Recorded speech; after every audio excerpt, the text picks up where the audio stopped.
કહે છે કે માનવ સેવા એ જ પ્રભુ સેવા છે. Service two humanity is service two God.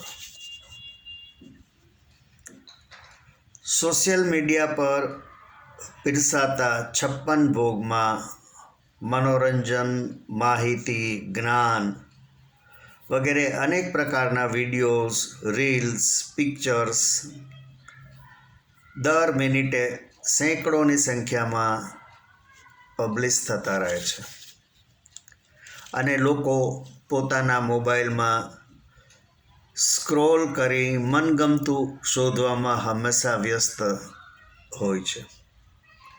જેનો જેવો ટેસ્ટ.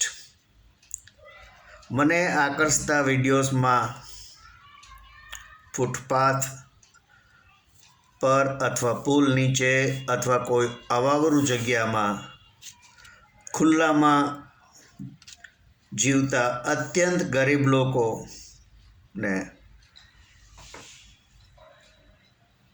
લોકોને અનાજ, પાણી, ધાબળા, ગેસ સિલિન્ડર, ગેસના ચૂલા, પાટલો, વેલણ, લોઢી વગેરે અનેક જરૂરિયાતની વસ્તુઓ નિયમિત રીતે પહોંચાડતા સેવાભાવી લોકોના વિડીયો જોવા ગમે છે.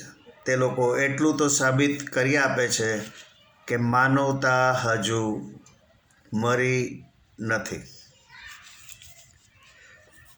બહેનો પણ થેલામાં ભોજનની સામગ્રી લઈ અને ડિસ્પોઝેબલ ડીશીસમાં ઘણાને ફૂટપાથ પર કે કોઈ પણ જગ્યાએ થાળી પીરસીને જમાડે છે. ઉપરાંત આ કડકડતી ઠંડીમાં વુલન કેપ, સ્વેટર્સ, જેકેટ વગેરે આપી માનવતાનું અત્યંત ઉમદા ઉદાહરણ પૂરું પાડે છે. આમ માનવ સેવા એ જ પ્રભુ સેવા છે તેવો દાખલો તે લોકો પૂરો પાડે છે. આપણે સૌએ આ બધા વિડીયોઝને ખરેખર તો લાઈક અને શેર કરી અને તેમની ચેનલ સબસ્ક્રાઈબ કરી આપણો યથાશક્તિ ફાળો આપવો જોઈએ અને તેમને ધન્યવાદ પાઠવવા જોઈએ. હું પણ આ વિડીયો દ્વારા આ બધા જ સેવાભાવી વ્યક્તિઓને માત્ર ધન્યવાદ જ નહીં પરંતુ વંદન કરું છું. આપના જેવા લોકો જ દેવદૂત થઈ માનવતાને જીવિત રાખી રહ્યા છે. ઘણા વિડીયોમાં શરૂઆતમાં ધાક ધમકી આપી ડરાવવાનું નાટક કરવામાં આવે છે, જે મને રૂચતું નથી. શા માટે કોઈના દિલની ધડકનો વધારવી કે પછી આ બધા સ્ક્રિપ્ટેડ ડ્રામા તો નથી ને? જે હોય તે આ લોકો જ માનવતાની જ્યોત જલતી રાખે છે.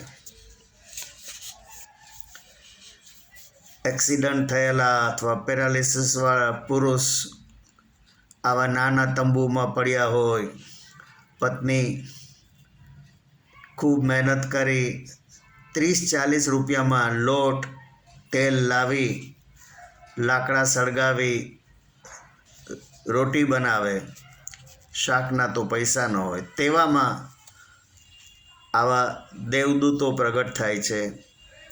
એ દ્રશ્ય હૃદયદ્રાવક હોય છે. તેઓ નાના કોટ એટલે કે પલંગ પણ લાવી આપે છે અને સમાજમાં અસંખ્ય જગ્યાએ લખલૂટ ખર્ચ કરી જાક જમાળ લગ્ન પ્રસંગો ઉજવાતા હોય છે. એટલે જીવનમાં કેટલી બધી અસમાનતા છે. આવા સમયે કરસનદાસ માણેકની કાવ્ય પંક્તિ યાદ આવી જાય. તે દિન આંસુ ભીના રે હરિના લોચનિયા મેં દીઠા. પરંતુ સવાલ એ ઊભો થાય છે કે શું હરિ આટલો બધો લાચાર છે, આટલો નિષ્ઠુર છે? શા માટે સ્વર્ગ અને નર્ક બંને પૃથ્વી પર એકસાથે ચલાવે છે? ફરી એક વખત એ સૌ દેવદૂતોને વંદન કરું છું અને તેમનો ધન્યવાદ કરું છું. સંસારના આવા દુઃખો જ જોઈને બુદ્ધ અને મહાવીર પરણીને સંતાન થયા બાદ સંસારનો સંપૂર્ણ ત્યાગ કરેલો.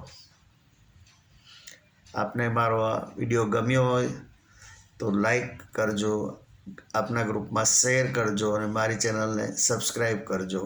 આભાર. આવજો.